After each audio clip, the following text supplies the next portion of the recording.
Welcome into the Daily Dish. Jeremy Werner, Joey Wagner. We're going to continue our Illini player preview focus as we did Coleman Hawkins yesterday.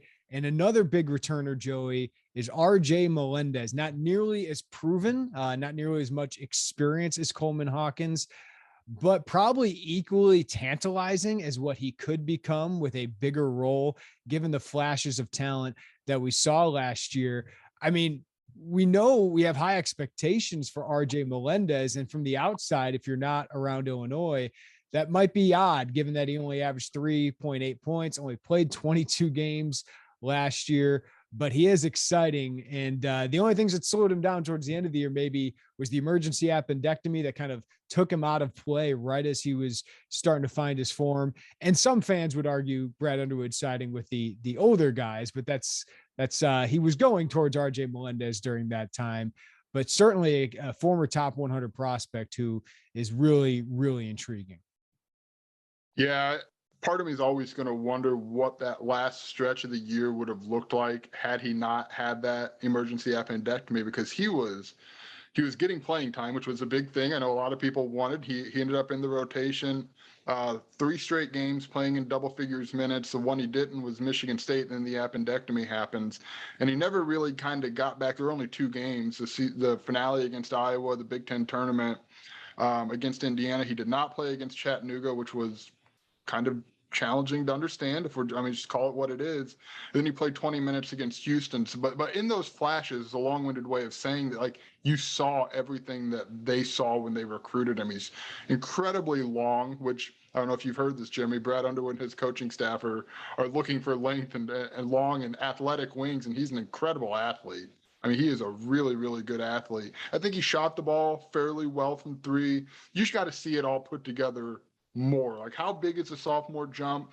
I don't know, but the opportunity is absolutely going to be there.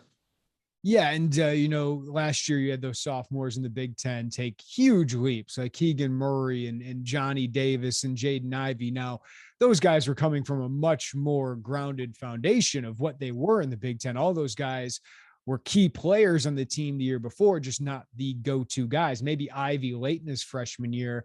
RJ Melendez was not that. He provided energy, he provided a change of pace for Illinois. So I don't think he's going to make that kind of leap. A comp that I think he can be similar to, Joey, is just a few years ago, we saw Alan Griffin go from 2.8 points per game to about 9 points a game and be that long athletic guy who provides shooting from the outside. RJ showed a lot of skill. I think he was 9 for 15 from 3 last year. Like, he's got to do that in bulk, but I think he's got the potential to be a 40+% 3-point shooter. He's got some slashing ability, certainly athleticism, can give you some activity on the offensive glass, which Alan Griffin was great at. And some defense. I think with his length, he's got to add strength though. But we also have some question marks about that strength, but also his ability to handle, right? Alan Griffin wasn't a very good handler as a sophomore. It didn't have to be with the talent around him. But can RJ Melendez, be a guy that has that high usage role where maybe he doesn't have the ball in his hands all the time, but he is going to have to create for himself and for others a little bit more. I do think there's a little less pressure on him now that Terrence Shannon is in the fold, that Coleman Hawkins is back, that they're looking to add a front court piece, that he doesn't have to be a 15-point-a-game guy. But I do think his ceiling eventually in college could be that, because he's got such a dynamic, versatile skill set and a lot of skill and shooting ability to go along with it. So I don't think we see peak RJ Melendez maybe next year, that he's the guy like Johnny Davis or Keegan Murray that's all of a sudden a lottery pick next year. But I do think we see a sizable leap to where it's like, hey, this guy eventually could play in the league.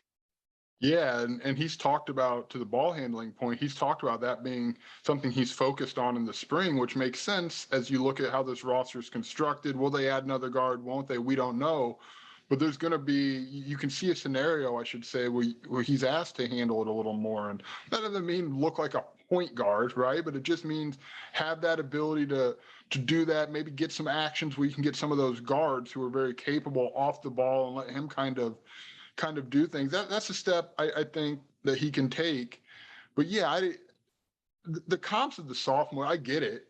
But those guys were like incredible ascents, right? Like that, it was insane how much more improved, how much more opportunity, how much they took advantage of it, that Johnny Davis, that Keegan Murray, and really even Jaden Ivey, even though I thought he was really good also as a freshman.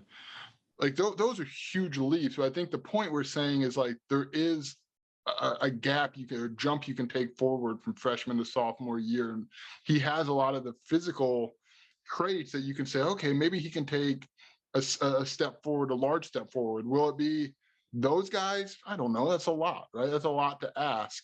But I think you're going to start to see that start to bloom a little bit next year. And then, we'll see if he continues to put more and more on it. But similar to what we talked about with Coleman Hawkins, Jeremy, opportunity looks like it's going to be there. And if how we think they're going to play will also play into easier shots like that for RJ Melendez, the slashing, the transition, the run and gun, like that plays into a little bit of the strengths you see on this team. Yeah, and some wide open corner threes with a guy like Sky Clark or Jaden Epps, right, in transition. I could see that a lot. Certainly a guy I think we project to be a starter, and potentially a guy that we think could be one of the leading scorers and stars of this team. It's going to be fun to watch his ascent and to see how he reacts and how other teams react to putting him towards the top of the scouting report. And we'll cover it all right here at IlliniInquirer.com.